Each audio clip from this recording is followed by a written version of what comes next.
Welcome to another episode of the Millionaire Barber Mastermind, where we invite proven leaders, particularly school owners, people that have proven themselves and they have a story. Now tonight, we got a special guest.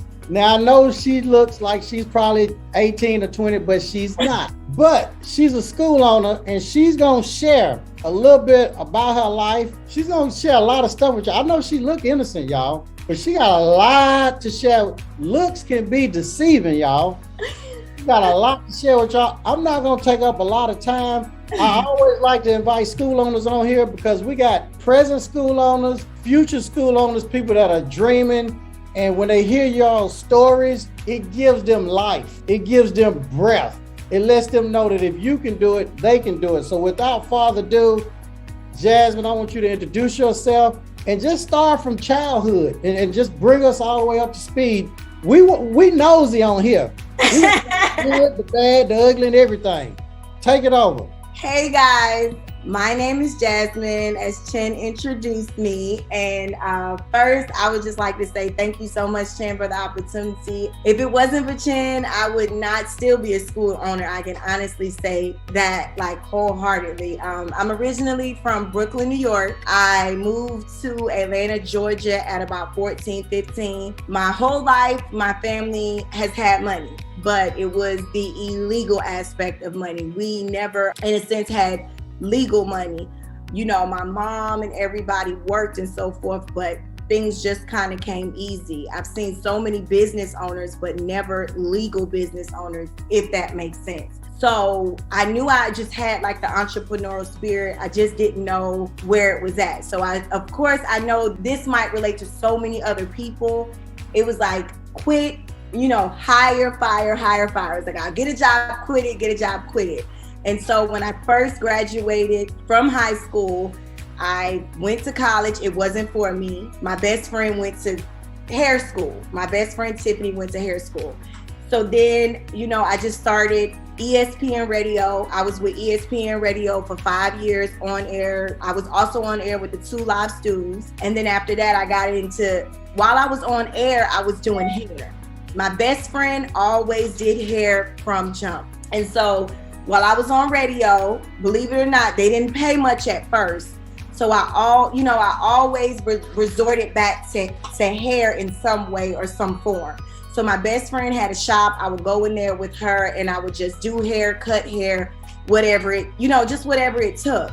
And so got into dentistry after radio. I liked it, but I kept opening businesses for dentists. Like that was my job. I traveled and I opened dental offices for dentists and I bought them to 1.4 million. And I remember having a conversation with God one day and I was just asking him like, you know, when you work a 9 to 5, you have a salary cap. Even if you're a salary employee, no matter how hard you work, like it was times when I was in the office first, in the office last, worked on the weekends, but no matter how much you put in, it was like the same pay. Yeah, they'll give you raises and bonuses, but it wasn't enough. And I remember like God said it to me as clear as day. He said, how am I gonna bless you if they're telling you how much you're gonna make no matter what you do? And I took that and I called my best friend, who at the time was in instructor school, and I was in I forgot what state I was in. I traveled every Monday and came back home every Thursday.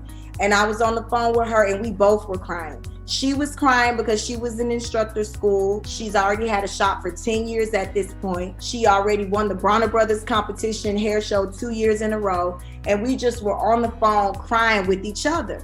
And we just, you know, was crying. The first thing I told her, I said, you know, I wish I would have stayed in hair school. I did try to go to hair school. It didn't work. Fast forward, came home, being very transparent for like 5 or 6 years. I had an opioid addiction. My doctor actually was my drug dealer. I had a lot of pain. He didn't know where it was coming from. He didn't care. He just gave me opioids. So April 2019, I admitted myself into rehab at the local hospital, whatever. And ever since April 2019, I've been clean, no relapse, nothing. But I just admitted myself and I got clean. So that July, I started working with this guy. He just taught me how to hustle. A school became available for rent. The school became available for rent, and it was a school that was previously a school. And as any business owner knows, getting into a business that is already getting a building that was already a business, they're already bringing you that foot traffic. And so originally, I called my best friend, and she's the one that graduated from that school. She was like, yeah, I just happened to drive by there and he moved out. So I was like, oh, wow, let's go look. So when we went to go look at the building, we noticed the previous owner was only gone for about 30, 40 days. So we were saying to ourselves, like, that's a good deal. So I talked about it with my rehab doctor, and he said, that's the worst thing that you can do right now is try to start a business. And I said, huh? He said, you will relapse. Don't do it. I said, well, I think this will be good. And he was like, you're gonna relapse. And so I thought about it. I contacted the landlord and I signed the lease. And then I did not know what I was going to do next. We never owned the school. We didn't have a clue what to do next. And that's when I was online and I found 𝘀. 𝘀 actually, as I, just researched and got involved with everything in the school. Now, let's be clear. I had no money. When I entered rehab in April, I quit my job. I didn't have a dime coming in, and my credit was shot. Credit was shot to hell. So I know y'all like, well, how the heck did you get a school? I had one friend I have more friends, but I have one friend that had good credit. And as you know, I told you guys, like with my past and my family, we're hustlers. So everybody knows I get money. So I asked her, I said, I got this idea. I want to do a school. You have good credit. Can you get a loan? This guy I know says that he can get us a loan. And she's like, well, sure, Jazz, I'll do it. How much we need? I said, well, we can get a $25,000 loan, credit card, and then a $20,000 loan. And they're like, so you gonna open up a school with $45,000? I'm like, yeah, we can do that. Let's do it. So she goes and gets the loan. She got approved. She get the credit card. She got approved. We get the building. Yeah, I thought that was the easiest part, and it wasn't, but thank God again for 𝘀. I learned about accreditation. I did try to take some shortcuts. Things didn't work out as I planned, but I just learned so much. Like I learned so much in the time frame that we signed the lease August 2019. The school was horrible. I had to do a build out. So I did the build out all the way from August 2019 until about October. Then in October, we applied for the license with the state. Due to the scheduling, and that's the one thing I did learn, if you're trying to get your school license, if you're trying to get your license to be a school, if you submit that application anytime after October, they're going to drag you until the new year, especially in Atlanta, because the holidays. It's like you're gonna sit on the desk a little bit. So they didn't even give us an interview until December, I wanna say December 15th, and then January came. Now 𝘀. Now, okay, rewind just a second. Did I purchase the school with the $45,000? Yes, but since it took so long for us to actually get our license, I didn't get my license until January. I already had a piece of property that I owned years ago, a piece of property I bought for $6,000 instead of getting my boobs done years ago. Happened to, I have a crazy story, sorry. But I met this guy on the plane. I was going to get my boobs done. He said, how much you got? I said $6,000. He was a white man, and he said, if I sell you one of my properties for $6,000, would you get it instead of getting your boobs done? And that's what I did. I sat on the property. Every year when I got my income taxes, I paid the taxes on the property. Always kept it, nothing for it. Use the money for the build out, but then you got to think about January, it's getting slim. State board come through. They're like, yeah, you need 16 kits for this program, 16 kits for that program. So here's the thing. 𝘀 offered me his services, right? And we were more so on the buying the accreditation end of the services. So when I realized like 𝘀 had this mentoring program and he has this whole layout to help you from beginning to end, I already jumped in the damn pool. So I'm like, oh my God, what am I supposed to do? So I'm like, literally, I think I called you like 20, 30, 40, 50 times in the beginning. I swear I did. Like, I called you a lot. But yes, I did.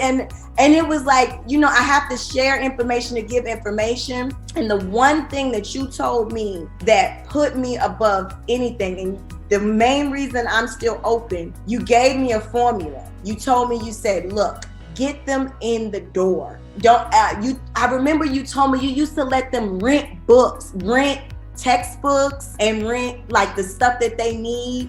And you gave certain people like free tuition, you know, to just get them in the door. I followed that to the T. I opened up, guys, with 326 students enrolled from jump with that formula. Now, this is where I messed up. I'm one of those, like, if your mom tell you go put the trash out and you go put the trash out, but then you put it on the side of the street, you on the side of the street. That's how it was. Chin said, go do this. And I'll go do it, but then I don't get all of it because I'm just, you know, on the outside trying to just do whatever Chin says and not report back. I extended the free tuition longer because less than 5 weeks after I opened, I got shut down due to the pandemic. Right now, my school has never existed outside of the pandemic.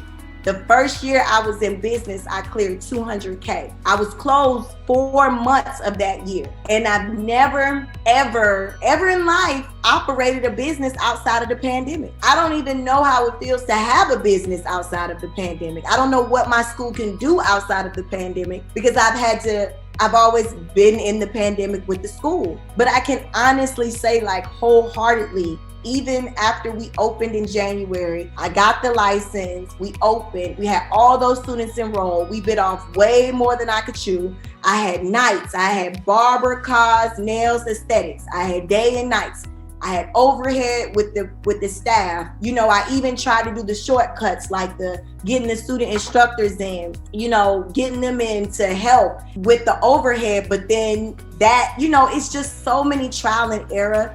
I can honestly say, Chin, like, wholeheartedly, if I could go back and do anything, when I got that first 45K in my hand, I would have not got the building. I would have just waited everything and I would have called you. I would have called you. I would have set times up because everything you've told me in the midst of me having a school has elevated me and what made my school what it is today. So I can only imagine if I had the whole mentorship aspect, where could I be? You get me? I'm like a bad child out here, you know, like, where could I be if I had the whole layout? And that now I understand why it's important. Even if you're trying to get a school next year, even if you're trying to get a school next month, you have to have somebody to tell you what is with this because you're gonna make mistakes. Like the mistakes I've made a lot of mistakes in this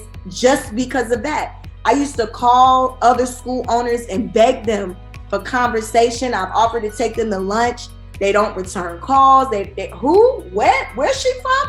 Now, oddly, they're calling me, but that was, you know, when in the beginning, I needed that. And I told myself I would never be that person.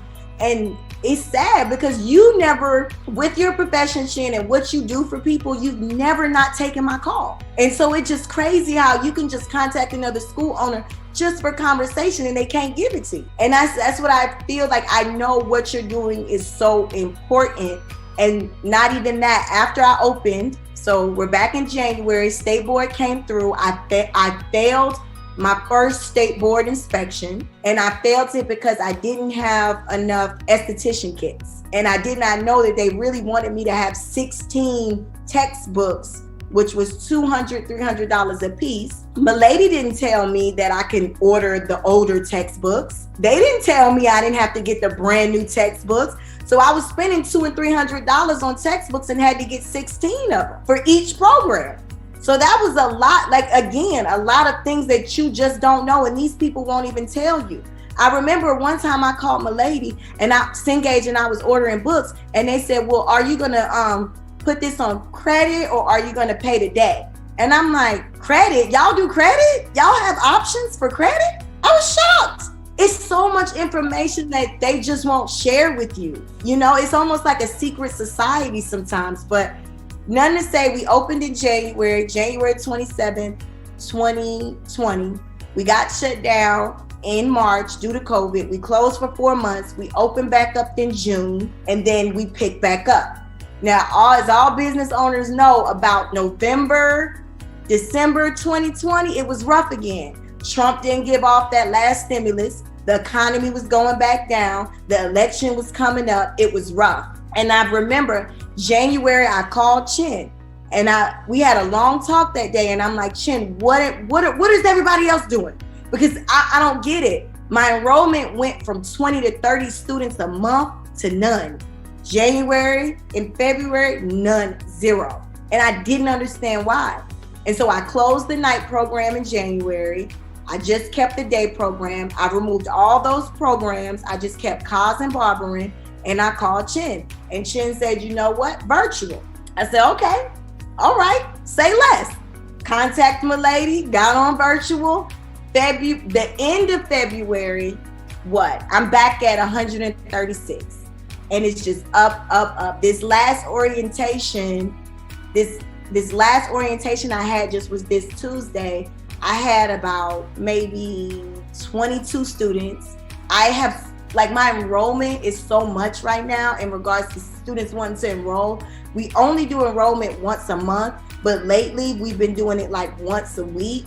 It's driving my instructors crazy, but it's just like we're just trying to get them in. And I can say enrollment is shooting through the roof right now. But again, no matter how much I researched, no matter what I did, nothing ever gave me or told me or guided me the way you did. Nothing ever worked, like wholeheartedly. And I tell anybody till my face turns blue. You want to own a school?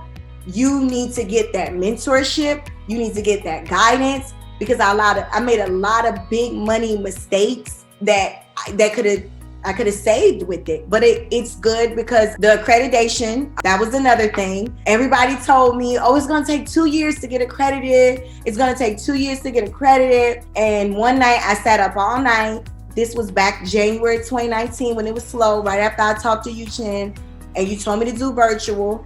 And I was just looking. And I found NACA's, the time frames, I missed them. The NACA's time frames, I missed them, and it would have made it to where I wouldn't be accredited to like the end of 2022. The other one, COE, I think it was. So everybody kept telling me like those are the only ones you can go to. And I kept doing research, and I found this company. I already told you about them, and they just received their license to accredit cosmetology schools. And they just received that license in July 2020 during the pandemic. So they're not able to market or anything just like that yet.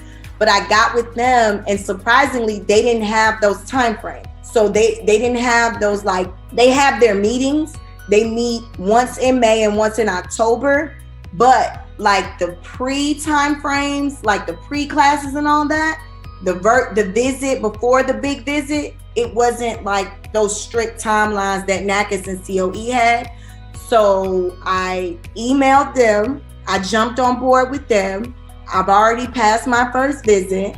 I passed my interview. I passed my first visit, and my final visit is November 29th.